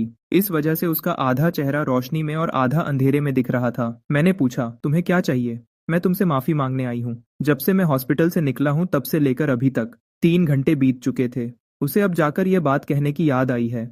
मैंने बिना किसी इमोशन के कहा, इसकी कोई जरूरत नहीं है। सब बीत चुका है। मुझे अब इस माफी की कोई जरूरत नहीं है। सू वनकिंग का चेहरा और भी पीला पड़ गया। मेरी बात सुनो, मैं समझाती हूँ। मैं सब बता सकती हूँ। उस दिन मैंने सच में बिना सोचे समझे गुस्से में वह सब कर दिया। क्या वह सच में बिना सोचे समझे किया था या पहले से सोचा समझा प्लान था? मैंने एक ठंडी हंसी हंसते हुए जवाब दिया, मेरे बच्चे को पेट में रखना तुम्हारे लिए इतना बड़ा दुख बन गया था, है ना?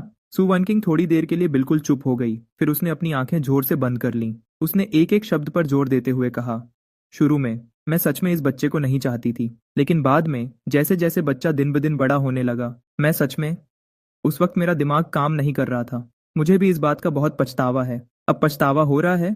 क्या तुम्हें नहीं लगता कि अब बहुत देर हो चुकी है? सू वनकिंग की आंखों में देर से आने वाला पछतावा साफ दिख रहा था। उसके कंधे कांप रहे थे और रोने की वजह से उसके मुंह से शब्द नहीं निकल रहे थे। मेरे चेहरे पर एक हल्की सी हंसी आई। तुम चाहती थी कि मुझे लगे कि तुम्हारा मिसकैरेज मेरी वजह से हुआ है, ताकि मैं हमेशा खुद को दोषी मानता रहूं और मैं कभी भी बच्चे का सहारा लेकर तुम पर दबाव ना बना सकूं। इस तरह मैं तुम्हें छोड़ने और आजाद करने पर मजबूर हो जाऊंगा। सही कहा ना? सू वनकिंग अचानक हैरान रह गई। अपने दिमाग में वह हमेशा से यही मानती थी कि मैं एक मतलबी आदमी हूँ, जो जिद्दी है, लापरवाह है और बदले की भावना से भरा हुआ है। जब तक बच्चा नहीं रहेगा, मेरे पास उसे अपने साथ बांध कर रखने की कोई वजह नहीं बचेगी। उसने अपना मुंह खोला, जैसे उसके लिए एक एक शब्द बोलना बहुत मुश्किल हो रहा था। लेकिन यह बात तो हम दोनों के बीच की है। उस दिन तुमने अचानक सॉन्ग जिंगयान पर हमला क्यों किया? मैंने खामोशी से उसे देखा। ये वही औरत थी जिसे मैंने इतने सालों तक टूटकर प्यार किया था और जिसके लिए मैं तरसा था। लेकिन इस वक्त भी उसे सिर्फ उस दूसरे आदमी की चिंता थी। मैं जोर से हंस पड़ा। इसका कोई बड़ा कारण नहीं है। मुझे बस उसकी शक्ल पसंद नहीं थी। वह इसी के लायक था। लेकिन जो भी हो, अब बच्चा जा चुका है और हमारा डिवोर्स भी हो चुका है। सू वांकिंग, अब तुम आजाद होकर उसके पास जा सकती हो। तुम्हें तो खुश होना चाहिए, नहीं? सू वानकिंग अचानक गुस्से और दुख में पागल सी दिखने लगी। वह आगे बढ़ी और उसने मेरा हाथ जोर से पकड़ लिया। मैं उससे प्यार नहीं करती। मैं उससे बिल्कुल प्यार नहीं करती चेंशू। मुझसे इस तरह बात मत करो प्लीज। मैंने गुस्से में अपनी भौहें सिकोड़ी और मैं उसे खुद से दूर धकेलने ही वाला था। तभी पीछे से अचानक एक धीमी हंसी सुनाई दी। लगता है मैं गलत वक्त पर आ गई। सू वानकिंग तुरंत वहीं रुक गई। तब मैंने साफ देखा, जो इंसान वहां आया था उसे तो कहीं और होना चाहिए था। वह गु चिंगहान थी, जिसे बिजनेस ट्रिप पर होना चाहिए था। उसने अपने बालों को कान के पीछे किया और उसकी खूबसूरत आंखों में एक ठंडी चमक थी। उसने कहा, सू वनकिंग, मैंने तुम्हें पहले ही बताया था ना, तुमने ही तो डिवोर्स मांगा था, तो अब उसके पीछे पड़ना बंद करो। सू वनकिंग ने गुस्से में अपना होंठ चबाया और वह गु चिंगहान को गुस्से से घूरने लगी।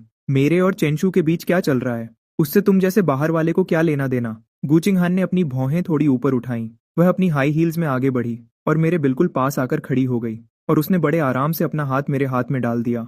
मेरा दिल तेजी से धड़कने लगा। उसने अपना सिर थोड़ा झुकाया और मुझे देखकर एक प्यारी और मासूम सी स्माइल दी। क्या तुम अपनी पुरानी पत्नी के पास वापस जाने की सोच रहे हो? मेरा दिमाग थोड़ा परेशान था, इसलिए मैंने बस अपना सिर हिला दिया। मेरा ऐसा कोई इरादा नहीं है। वैसे तुम अचानक वापस क्यों आ गईं? यू चिंगहान ने अपना चेहरा थोड़ा ऊपर उठाया। अगर मैं वापस नहीं आती तो क्या मैं उसे तुम्हें परेशान करते हुए देखती रहती? सु वानकिंग ने गुस्से से गू चिंगहान के हाथ को देखा, जो मेरे हाथ को पकड़े हुए था। उसकी आंखें गुस्से से फिर से लाल हो गईं। गू चिंगहान, अपने आप को इतना बड़ा मत समझो। तुम्हारे दिल में जो भी गंदे इरादे हैं वह तुम अच्छे से जानती हो। गू चिंगहान फिर से हंस पड़ी। उसने अपना चेहरा घुमाया और मुस्कुराते हुए कहा, जब सीईओ सु इतनी समझदार हैं और सब समझती हैं, तो मुझे भी बताइए सीईओ सु, आखिर मेरे क्या इरादे हैं? सु वंकिंग के मुंह से एक शब्द भी नहीं निकला। उसके बंद होंठ कांप रहे थे। गू चिंगहन ने कहा, क्या हुआ? सीईओ सु कुछ बोलना नहीं चाहती, तो चलिए मैं ही आपके लिए बोल देती हूँ। मैं दिन रात यही दुआ कर रही थी कि तुम दोनों का डिवोर्स हो जाए, ताकि मैं आगे बढ़ सकूं और उसे अपना बना सकूं। ऐसा मौका बार बार नहीं मिलता, इसलिए मुझे इसके बारे में बहुत सोचना पड़ेगा, ताकि मैं इस मौके को जाने ना दूं। रात की ठंडी हवा में उसकी साफ आवाज गूंज रही थी। उसका एक एक शब्द मेरे दिल पर लग रहा था और मेरे अंदर एक अजीब सी गर्मी पैदा कर रहा था। गू चिंगहन ने अपनी बात जारी रखी, खुद को देखो सु वनकिंग, अगर तुम्हारे पास देखने के लिए आंखें होती और अगर तुम्हारे अंदर थोड़ा सा भी जमीर होता, तुम अभी ये बातें नहीं बोल पाती। क्या तुम सच में ये सोचती हो कि कोई तुम्हें हमेशा माफ करता रहेगा और तुम्हें हमेशा मौके देता रहेगा? सु वनकिंग का चेहरा तुरंत पीला पड़ गया। उसका शरीर कांपने लगा, जैसे वह किसी भी वक्त गिर जाएगी। उसने बड़ी मुश्किल से अपना मुंह खोला। उसका गला बैठ गया था। मेरा सच में यह मतलब नहीं था। गू चिंगहान ने उसकी बात सुनने की कोशिश भी नहीं की और उसे बीच में ही टोक दिया। उसकी आवाज़ थोड़ी धीमी और ठंडी हो गई। मैंने तुम्हें पहले ही बताया था, वह बड़ी मुश्किल से वह सब भूल पाया है और एक नई जिंदगी शुरू करने के लिए तैयार है। क्या तुम्हें सच में यह बात फिर से उठानी है? मैंने अचानक गू चिंगहान की तरफ देखा। जो उसने कहा उसमें मुझे कुछ अजीब लगा। क्या उसे किसी बात का एहसास हो गया था? लेकिन गू चिंगहान ने मेरे रिएक्शन पर ध्यान नहीं दिया। उसने बस सीधे कहा, अब तुम जाओ, फिर कभी वापस मत आना। सु वनकिंग लगभग अपने घुटनों के बल गिरने वाली थी। उसका ध्यान भटक रहा था और वह पूरी तरह से टूट चुकी थी। मैं अब उसे और नहीं देखना चाहता था, इसलिए मैंने कहा, जो तुम पूछना चाहती थी वह पहले के उन 2 सवालों के सिवा कुछ नहीं था। मैंने उनका जवाब दे दिया है। आज के बाद से मेरा और तुम्हारा अब आपस में कोई रिश्ता नहीं है। यह कहकर मैं जाने के लिए मुड़ा। तभी अचानक मेरे पीछे से गिरने की आवाज आई। सु वनकिंग सच में अपने घुटनों के बल बैठ गई थी। उसका गला कांप रहा था।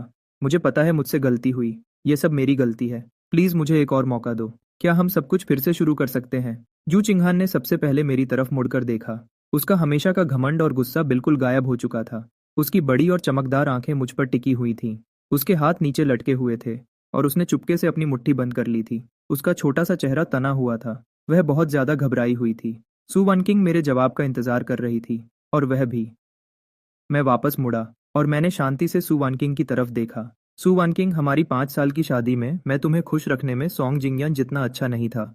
उल्टा मैंने हमेशा तुम्हारे लिए परेशानियां ही खड़ी की। मुझे तो यह गलतफहमी भी थी कि मैं तुम पर अपना हक जता सकता हूँ, जो बिल्कुल गलत था। तुम सच में यही सोचती हो ना? सु वनकिंग का चेहरा बिल्कुल सफेद पड़ गया। मैंने धीरे से आगे कहा, यहाँ तक कि यह शादी भी सिर्फ इसलिए हुई क्योंकि मैंने तुम पर दबाव बनाया था।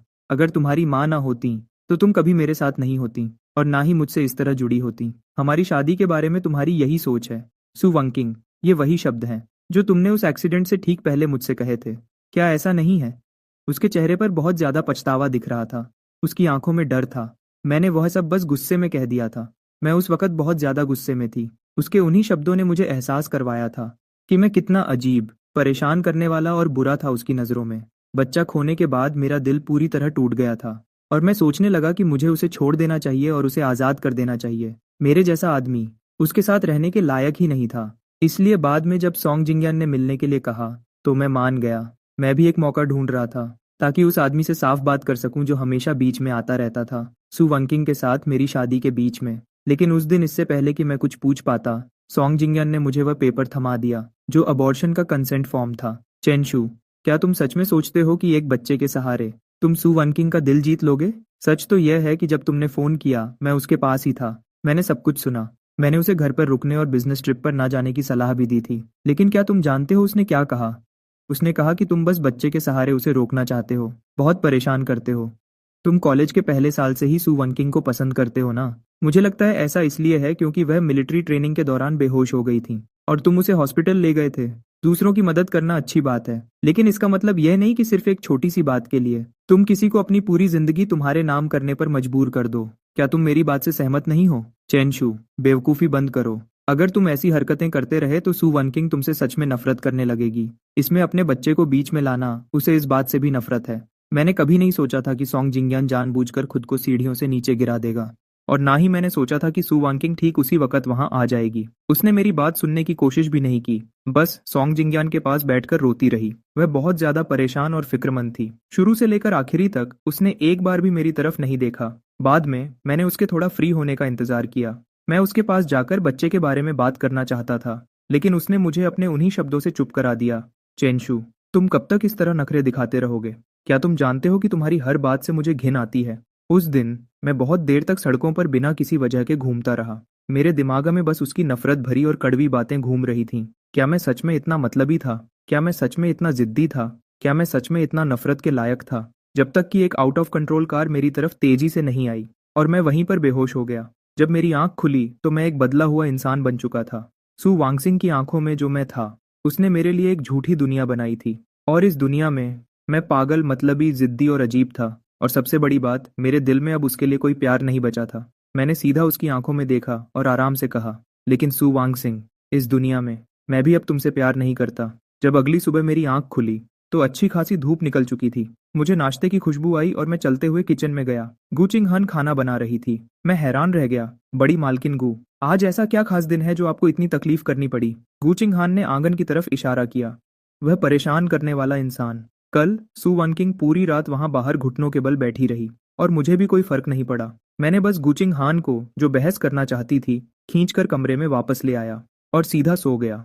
मैं खाने की टेबल पर बैठ गया और उसके बनाए हुए फ्राइड एग टोस्ट का एक टुकड़ा खाया। यह पहला दिन था जब वह फेल हुई थी। किचन में बड़ी मालकिन गू के लिए। गुचिंग हान जल्दी से उसे छीनने के लिए आगे बढ़ी। यह जल गया है, इसे मत खाओ, मैं तुम्हारे लिए दूसरा बना देती हूँ। मैंने अपना शरीर घुमाया और बच गया। कोई जरूरत नहीं है, नुकसान होगा। ऐसा नहीं है कि इसे खाया नहीं जा सकता। जूचिंग हान को थोड़ा शक हुआ। सच में? मैंने उस टुकड़े को आगे किया। चक्कर देखो। जैसे ही वह एक टुकड़ा खाने वाली थी, मैं आगे झुका और उसके होठों के कोने पर एक किस कर दिया। वह बिल्कुल हैरान रह गई। उसके कान देखते ही देखते लाल हो गए। खुश? मैंने उसके गाल को खींचा। तुम इतना शोर क्यों मचा रही हो? तुम्हारी आवाज तो कल मुझसे प्यार का इजहार करने से भी ज्यादा तेज है। गूचिंग हन बहुत देर तक कुछ बोल नहीं पाई और आखिर में वह मेरे गले लग गई। उसकी दबी हुई आवाज आई, मुझे लगा तुम सब कुछ भूल गए हो। जब तुम एक्सीडेंट के बाद पहली बार होश में आए तो तुम बहुत कुछ भूल चुके थे। मुझे तो लगा कि अब मुझे पूरी जिंदगी एक बड़े पागल को संभालना पड़ेगा। मैंने उसके बालों को सहलाया। ऐसा कैसे हो सकता है? अगर मैं खुद को भी भूल जाऊं तो भी तुम्हें कभी नहीं भूलूंगा। उस वक्त भी जब मैं खुद को नहीं पहचानता था और मेरा सब पर से भरोसा उठ गया था, तब भी एक ऐसी थी जिस पर मैंने कभी शक नहीं किया और उस पर पूरा भरोसा किया। उसने मुस्कुराते हुए ऊपर देखा। चलो, आखिरकार एक बार तो दिमाग चलाया। मेरा इतने सालों तक तुम्हें पसंद करना बेकार नहीं गया।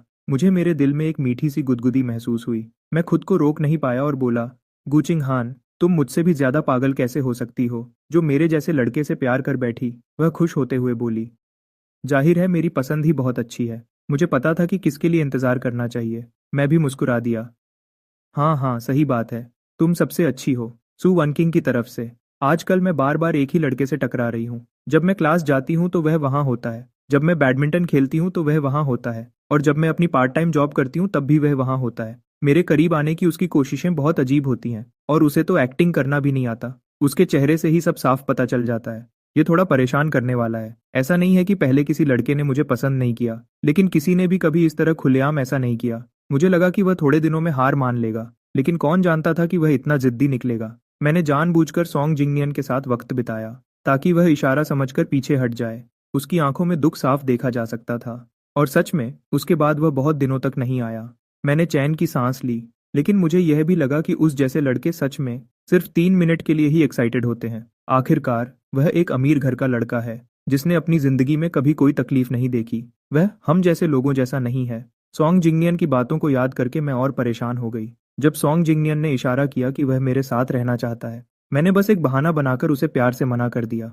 मेरे पास डेट करने का न तो वक्त है और न ही एनर्जी। मुझे अभी भी अपने माँ बाप का ख्याल रखना है और अपने घर को चलाना है। खुशकिस्मती से सॉन्ग जिंगनियन हमेशा मेरी बात समझता था। मेरी परेशानियों को जानने के बाद उसने कभी इस बारे में बात नहीं की और इसके बदले उसने दिल से मेरी मदद की। लेकिन अचानक एक मुसीबत आ गई। मेरी माँ की तबीयत बहुत खराब हो गई और हमें इलाज के खर्चे के लिए बहुत सारे पैसों की ज़रूरत थी। जब मुझे लगा कि अब सारे रास्ते बंद हो चुके हैं, तभी वह आदमी वापस आया। तुम्हें क्या चाहिए? उसने बिना कुछ बोले अपना सिर हिला दिया। मैं अंदर ही अंदर हंसी। मुझे नहीं पता था कि मैं उस पर हंस रही हूँ या खुद पर। तो फिर चलो हम साथ रहते हैं, मैंने खुद को यह कहते हुए सुना। मुझे पता था कि उसे क्या चाहिए, फिर भी वह जानबूझकर नाटक कर रहा था। लेकिन मेरे पास कोई और रास्ता नहीं था। मुझे पैसे चाहिए थे, इसलिए मेरे पास खुद को बेचने के अलावा कोई चारा नहीं था। उसके अपने घर वालों के साथ रिश्ते अच्छे नहीं थे, इसलिए वह हमेशा मेरे साथ चिपका रहना चाहता था। लेकिन मैं बहुत बिजी रहती थी, मेरे पास बिल्कुल वक्त नहीं था। धीरे धीरे उसका मेरे पास आना कम हो गया। मुझे लगा कि आखिरकार उसे समझ आ गया है, लेकिन किसे पता था कि मैं सॉन्गजिंग नियन के लिए परेशानी खड़ी करने जाऊंगी। मैंने उसे कुछ बार डांटा भी, लेकिन उसने कभी अपनी गलती नहीं मानी और हमारी बात हमेशा झगड़े पर ही खत्म होती थी। उसके बाद वह आखिरकार शांत हो गया और मैंने चैन की सांस ली। लेकिन फिर मैंने उसे नर्सिंग होम में बातें करते हुए देखा, किसी और के साथ, और वह गूचिंग हान थी, उसके बचपन की दोस्त जिसका खानदान उसके बराबर का था। अगर मैं बीच में न होती तो वह दोनों एक परफेक्ट जोड़ी होते। एक औरत, जिस तरह वह उसे देखता था मैं वह बहुत अच्छे से समझती थी। वह उससे शिकायतें करता और नखरे दिखाता था। वह उसके साथ नोक झोंक और मजाक करता था। 77। फिर भी उसने मेरे साथ कभी ऐसा कुछ नहीं किया। वह ऐसा कैसे कर सकता है? उसने कहा था कि वह मुझे पसंद करता है, लेकिन वह किसी और औरत के साथ था। उसे लगा कि उस दिन मैंने शराब पी रखी थी, लेकिन मुझे पता था कि ऐसा नहीं था। मुझे नहीं पता कि यह जलन और हक जताने की आदत कहाँ से आई, लेकिन इसने मुझे पूरी तरह घेर लिया। मुझे खुद भी इसकी उम्मीद नहीं थी, जब तक कि मैं प्रेग्नेंट नहीं हो गई। न जाने क्यों मैंने चैन की सांस ली। मेरा एक बच्चा होने वाला था, इसलिए मुझे उसके साथ रहना ही था। मुझे खुद नहीं पता कि मैंने उस ऑपरेशन टेबल पर लेटने का फैसला कैसे कर लिया। मुझे लगा कि यह उसके लिए एक सजा थी, लेकिन मैं गलत थी। मैंने अपनी सोच से 10,000 गुना ज्यादा दर्द झेला। सब कुछ बिखर गया और सब कुछ मेरे हाथ से निकलने लगा। मुझे खुद नहीं पता कि मेरे मुंह से वह बातें कैसे निकली। मैं जरूर पागल हो गई थी। जिस पल उसने डिवोर्स के पेपर्स पर साइन किए, मुझे समझ आया कि मैं सच में पागल हो चुकी थी। मैं उसे कैसे जाने दे सकती थी? मैं उसे नहीं जाने दे सकती थी। लेकिन जब तक मुझे होश आया, तब तक बहुत देर हो चुकी थी। मैंने सॉन्ग जिंगनियन को नौकरी से निकाल दिया और सबके सामने यह बात लाई कि उसने पहले रिश्वत ली थी और कंपनी के राज बाहर लीक किए थे। अब वह इस काम में आगे नहीं बढ़ सकता था। वह कई दिनों तक कंपनी के दरवाजे के बाहर घुटनों के बल बैठकर भीख मांगता रहा और आखिरकार बेइज्जती झेलकर इस शहर से चला गया, जिसके बाद उसकी कोई खबर नहीं मिली। मैं उसके फोन नंबर का नाम बदलने की हिम्मत नहीं कर पाई, लेकिन एक दिन जब मैंने शराब पी रखी थी, मैंने उसे फोन किया तो पता चला कि वह नंबर बंद हो चुका है। बाद में मैंने सुना कि उसने और गूचिंग हान ने एक बड़ी शादी कर ली है। आखिरकार मुझे एक बात समझ आ गई, मैंने उसे पूरी तरह खो दिया था। बाहर तेज बारिश हो रही थी, हवा में नमी थी जो मेरे दिल की गहराई तक उतर रही थी। ये मेरी गलती है, ये सब मेरी ही गलती है। मैंने ही उसे खोया और खुद को भी खो दिया। मुझे माफ कर देना। अगले जन्म में मुझसे कभी मत मिलना। 3 साल बाद मेरी मुलाकात सुवन किंग से दोबारा हुई। मेरी माँ मरने वाली है, वह तुमसे मिलना चाहती है। अपने सामने खड़ी उस कमजोर और थकी हुई औरत को देखकर मैं उसे पहचान ही नहीं पाया। क्या यह सच में वही खूबसूरत और शानदार सुवन किंग थी? सिर्फ 3 साल के छोटे से वक्त में वह 10 साल बड़ी लगने लगी थी। मैंने सुना कि उसे कॉलेज के कई दोस्तों से पूछना पड़ा, सिर्फ मेरा पता लगाने के लिए और मुझे ढूंढने के लिए। मेरा और उसका रिश्ता पूरी तरह खत्म हो चुका था। लेकिन उस कमजोर और बीमार बूढ़ी औरत के बारे में सोचकर, जो हॉस्पिटल के बेड पर लेटी हुई थी, मैंने आखिरकार हाँ कह दिया। लेकिन मुझे बाद में कुछ काम है, इसलिए मैं ज्यादा देर नहीं रुक पाऊंगा। सू वेंकिंग की उदास आंखों में अचानक चमक आ गई। उसे यकीन नहीं हुआ कि मैं इतनी जल्दी मान गया, और एक पल के लिए वह घबरा गई। कोई बात नहीं, मुझे खुशी है कि तुम चलने के लिए तैयार हो। उसके चेहरे पर एक अजीब सी नरमी और घबराहट थी। मैं बहुत शुक्रगुजार हूँ कि तुम चलने के लिए तैयार हो। घर पर एक फ़ोन करने के बाद मैं सू ऑन चिंग के साथ मदर सू से मिलने गया। हैरत की बात थी कि मदर सू किसी नर्सिंग होम में नहीं रह रही थी। आखिरकार गाड़ी एक पुरानी और टूट फूटी अपार्टमेंट बिल्डिंग के सामने रुकी। ओह हाँ, मैंने सुना था कि कुछ साल पहले सू वेनकिंग और सॉन्ग जिंगयान के बीच झगड़ा हो गया था। सॉन्ग जिंगयान ने अपने दिल में दुश्मनी रख ली थी और वह जानबूझकर सुवन किंग की दुश्मन कंपनी में शामिल हो गया। धीरे धीरे उसने सू वन किंग को पूरी तरह बर्बाद कर दिया। उसका कंपनी बंद हो गया। वह कर्जे में पूरी तरह डूब चुकी थी और शायद वह अपने पुराने दोस्तों से भी पैसे मांग रही थी। मुझे नहीं पता कि इसके बाद उसने कैसे गुजारा किया, लेकिन आखिर में उसकी ऐसी हालत हो गई। वह नर्सिंग होम की महंगी फीस नहीं दे सकती थी और उसके पास रहने के लिए कोई अच्छी जगह भी नहीं थी, और वह बड़ी मुश्किल से ऐसी जगह किराए पर लेकर रह रही थी। दरवाजे पर पहुंचकर सू वनकिंग ने अपना हाथ दरवाजे पर रखा, लेकिन वह तुरंत अंदर नहीं गई। उसने एक गहरी सांस ली और फिर दरवाजा खोलकर अंदर चली गई। मदर सू बीमार हालत में बेड पर लेटी हुई थी। वह बहुत कमजोर लग रही थी और बड़ी मुश्किल से सांस ले रही थी। सू वनकिंग ने आवाज दी, माँ। उनकी आवाज़ सुनकर मदर सू ने अपनी आंखें खोली, लेकिन धीरे से अपना मुंह दूसरी तरफ घुमा लिया और फिर से अपनी आंखें बंद कर लीं। सू वनकिंग पास गई और धीरे से बोली, चेंशू आपसे मिलने आया है। मदर सू अचानक कांपने लगी और उन्होंने थोड़ा सा अपना सिर उठाया। आंटी सू, मैंने उन्हें नमस्ते किया। मदर सू की आंखें तुरंत लाल हो गईं और उनके आंसू बहने लगे, जो उनके कमजोर और पतले हाथ पर गिर रहे थे। सू वनकिंग ने जल्दी से उनके आंसू पोंछने की कोशिश की, लेकिन मदर सू ने उसे जोर से पीछे धकेल दिया और कहा, बाहर जाओ, मेरा तुम जैसी कोई बेटी नहीं है। अचानक धक्का लगने से सू वनकिंग जमीन पर गिर गई और उसके चेहरे पर आंसू बहने लगे। मुझे थोड़ा अजीब लगा। मुझे नहीं पता था कि माँ और बेटी का रिश्ता इस मोड़ पर कैसे पहुंच गया। आंटी सू, प्लीज परेशान मत होइए। मदर सू के आंसू और तेजी से बहने लगे। उन्होंने अपना मुंह खोला। उनकी आवाज भारी और रोने जैसी थी। मुझे अब सब पता चल गया है वनकिंग, हम गलत थे। हमारे सू परिवार ने तुम्हारे साथ बहुत बुरा किया। मैं थोड़ी देर के लिए चुप रहा, फिर मैंने अपना सिर हिलाया और कहा, यह सब पुरानी बातें हैं, अब सबकी अपनी अलग जिंदगी है। हमें हमेशा आगे बढ़ना चाहिए। क्या आपको ऐसा नहीं लगता? मैंने अपनी पूरी जिंदगी अच्छे काम किए, फिर भी मुझे ऐसी सजा मिल रही है। मैं इसी सजा के लायक हूँ। चेंशू, तुम एक बहुत अच्छे बच्चे हो। अब यहाँ दोबारा मत आना। अपनी लाल और सूजी हुई आंखों के साथ सू वनकिंग ने मुझे नीचे तक छोड़ने के लिए कहा। कोई जरूरत नहीं है, तुम बस अपनी माँ का ख्याल रखो।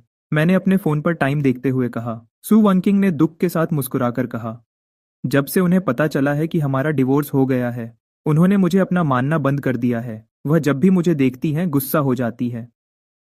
मुझ में बिल्कुल सब्र नहीं था और न ही मुझे यह सब सुनने में कोई दिलचस्पी थी। इसलिए मैंने अपनी कार की चाबी उठाई और जाने के लिए तैयार हो गया। सू वनकिंग थोड़ा हिचकिचाई। वह कुछ कहना चाहती थी लेकिन रुक गई। चेंचू, क्या तुम सच में इतनी जल्दी में हो? क्या तुम खाना खाने के लिए नहीं रुक सकते, या कम से कम एक कप चाय? मैंने हाँ में सिर हिलाया। मैं सच में जल्दी में हूँ। चाओबाओ की स्कूल से छुट्टी हो गई है। मुझे उसे लेने जाना है। अगर मुझे देर हो गई तो उसकी माँ मुझे फिर से कोने में खड़ा कर देगी। सू वनकिंग को ऐसा लगा जैसे उस पर बिजली गिर गई हो। उसका शरीर कांपने लगा और उसका चेहरा बिल्कुल सफेद पड़ गया। मैं तुम्हें बताना भूल गया, चाओबाओ मेरी बेटी है, मैंने मुस्कुराकर कहा। तुम उससे मिली नहीं हो, लेकिन उसकी आंखें बिल्कुल अपनी माँ जैसी हैं और उसका नाक और मुंह बिल्कुल मेरे जैसा है। सू वनकिंग के मुंह से एक शब्द भी नहीं निकला। वह सोफा पर गिर गई। उसने धीरे से अपना चेहरा छुपा लिया और फूट फूट कर रोने लगी। मैं मुड़कर चला गया और जैसे ही दरवाजा बंद हुआ, घर के अंदर से रोने की तेज आवाज आई। मैंने पीछे मुड़कर नहीं देखा और सीधा आगे बढ़ता गया और अपनी गाड़ी तेजी से स्कूल की तरफ ले गया। पापा! एक प्यारी सी छोटी बच्ची दौड़कर मेरी गोद में आ गई। मैंने उसे अपनी गोद में उठा लिया। चलो घर चलते हैं, आज मम्मी ने कुछ बहुत स्वादिष्ट बनाया है। उस छोटी लड़की ने तुरंत अपना नाक सिकोड़ा और मासूम सा चेहरा बनाया। पापा, मुझे आपके हाथ का खाना खाना है। मैंने उसकी नाक खींची। घर चलकर मैं तुम्हारे लिए खाना बनाऊंगा।